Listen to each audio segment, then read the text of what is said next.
शिरडी साईं बाबा को दत्तात्रेय का अवतार क्यों माना जाता है? क्या आप जानते हैं? आज जान जाएंगे। ओम साईं राम दोस्तों, साईं कथाएं में आपका स्वागत है।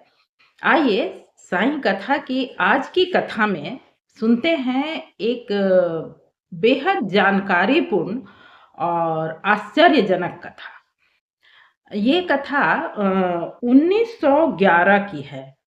1911 में अ, एक भक्त थे जो कि बलवंत कोहेजकर उनका नाम था। वो दत्तात्रेय के अनन्य भक्त थे और वो शिरडी के नहीं पर महाराष्ट्र के ही किसी और गांव के रहने वाले थे। उनके गांव का नाम नहीं दिया गया है। तो वो दत्त जयंती के दिन बाबा से मिलने आए क्योंकि बाबा को साईं बाबा को यूं भी लोग दत्तात्रेय का अवतार मानते हैं। तो वो तो साईं दत्तात्रेय उपासक थे। तो वो भी बाबा को अपने इष्ट के रूप में अपने इष्ट के अवतार के रूप में मानते थे। तो दत्तात्रेय की जयंती थी तो उस दिन वो बाबा के पास शिरडी आए हुए थे। शाम के वक्त 5 बजे उनके साथ माने बलवंत जी के साथ शिरडी के कुछ और लोग भी बैठे हुए थे। तो अचानक बाबा ने कहा कि मुझे बेहद जोरों का प्रसव पीड़ा हो रही है। ये सुनकर लोगों को बड़ा आश्चर्य लगा कि बाबा को प्रसव पीड़ा कैसे हो रही है, पर पूछने का साहस तो किसी में नहीं था। तब तक बाबा ने कहा कि तुम लोग सब बाहर जाओ यहाँ से, और मैं बिल्कुल बर्दाश्त नहीं कर पा रहा हूँ। कुछ देर के लिए तुम लोग बाहर जाओ, द्वारका माई से बाहर जाओ। अब लोग ऐसी स्थिति में उन्हें छोड़ना तो नहीं चाहते थे, पर उनकी आज्ञा का पालन करना भी जरूरी था।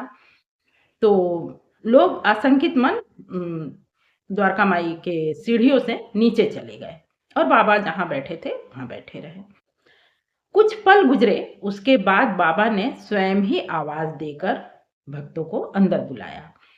सबसे पहले वो बलवंत कोहेजकर जी जो थे वो दौड़ते हुए अंदर गए और उनके साथ कुछ 2-4 लोग और भी उनके पीछे पीछे, मतलब सभी पीछे गए लेकिन उनके स्पीड में उनके साथ 2-4 लोग ही अंदर जा पाए। वहां पहुंचकर कोहेजकर जी ने देखा कि बाबा के आसन पर, बाबा की जो एक गादी थी जो जिस पर बाबा बैठा करते थे द्वारका माई में, जो लोग गए हैं वो देखे होंगे, धूनी के ठीक सामने बाबा का वो आसन था जहां बाबा बैठा करते थे।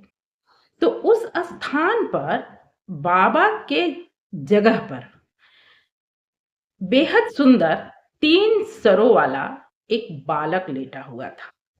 ये 3 सर वाले बालक ही तो दत्तात्रेय का रूप है।